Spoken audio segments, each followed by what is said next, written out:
नमस्कार। भयंकर गर्मियों में हमें राहत देने वाली कूलिंग मशीनें कब एक बड़े खतरे में बदल जाती हैं, आज के इस विश्लेषण में हम इसी की गहराई में जाएंगे। चलिए शुरू करते हैं।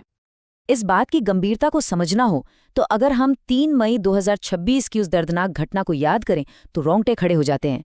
दिल्ली के विवेक विहार में एक भयंकर आग ने 9 मासूम जानें ले ली, जिनमें एक 1.5 साल का बच्चा भी शामिल था।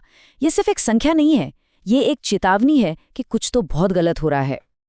अब सोचने वाली बात यह है कि क्या ये सिर्फ एक अचानक हुआ हादसा था? बिल्कुल नहीं। विशेषज्ञों का मानना है कि इसके पीछे का कारण था एयर कंडीशनर में हुआ शॉर्ट सर्किट। ऐसी घटनाएं रातों रात नहीं होती। ये महीनों के लगातार दबाव, खराब मेंटेनेंस और बिजली के ढीले या गलत कनेक्शन का सीधा नतीजा होती हैं। तो आज के इस विश्लेषण का एजेंडा बहुत साफ है। हम शुरुआत करेंगे इस दर्दनाक हादसे के कारणों से, फिर समझेंगे इसके पीछे की तकनीकी खामियों को। इसके बाद हम उन चेतावनी के संकेतों पर बात करेंगे जिन्हें अक्सर नज़रअंदाज कर दिया जाता है, बचाव के तरीके देखेंगे और अंत में एक इमरजेंसी एक्शन प्लान पर चर्चा करेंगे। Section 1, the tragic catalyst when cooling turns fatal. जब हमारी कूलिंग मशीनें ही जानलेवा बन जाती हैं। विवेक विहार जैसी घटनाएं एक बहुत बड़ा सवाल खड़ा करती हैं। आखिर ठंडक देने वाली मशीन में आग कैसे लग सकती है? मतलब जो चीज़ हमें गर्मी से बचा रही है वो खुद आग का गोला कैसे बन जाती है?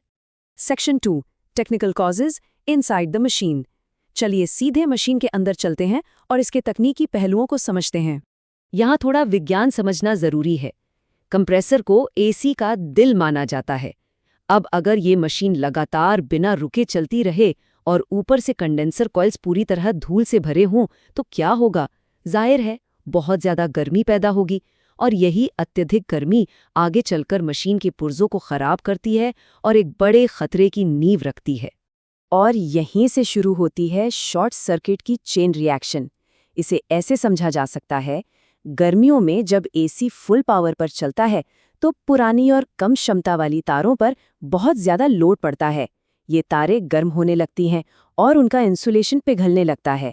इसके बाद चिंगारियां निकलती हैं जो आसपास के प्लास्टिक या गैस में आग लगा देती हैं। ये एक बहुत ही खतरनाक डोमिनो इफेक्ट है। अब इसमें 2 और बड़े खतरे जुड़ जाते हैं। पहला, R32 या R290 जैसी बेहद ज्वलनशील गैसें।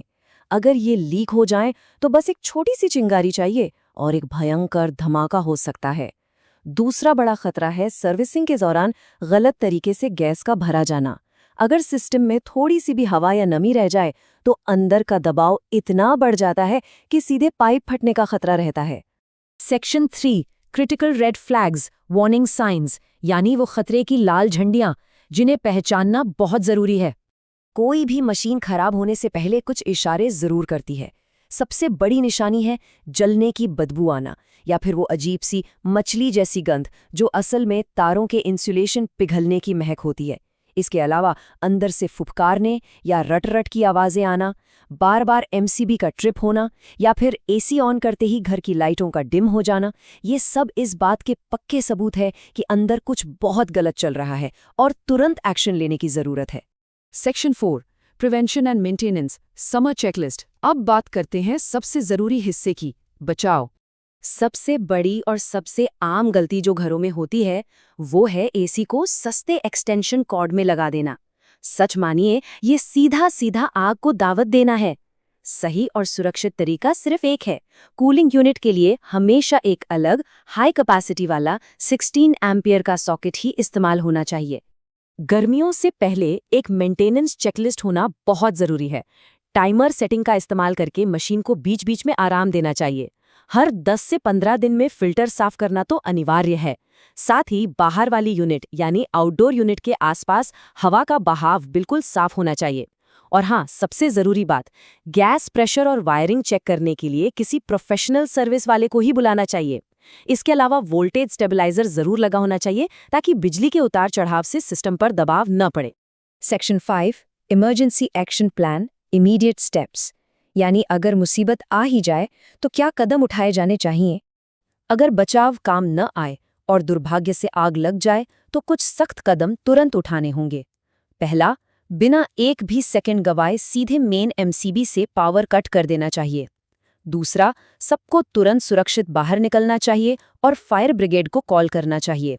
और तीसरा, सबसे ज़रूरी नियम, आग बुझाने के लिए केवल और केवल ड्राई केमिकल वाले एबीसी फायर एक्सटिंग्विशर या फिर रेत का ही इस्तेमाल होना चाहिए। और एक बात बिल्कुल साफ तौर पर समझ लेनी चाहिए, बिजली से लगी आग पर कभी भी किसी भी हालत में पानी नहीं डालना है। ये एक ऐसी गलती है जो तुरंत जानलेवा साबित हो सकती है। तो इस विश्लेषण के अंत में एक बहुत ही गंभीर सवाल सामने आता है। जरा विचार करने वाली बात है, आखिरी बार घर के कूलिंग सिस्टम और वायरिंग की सुरक्षा की जांच किसी सर्टिफाइड प्रोफेशनल ने कब की थी?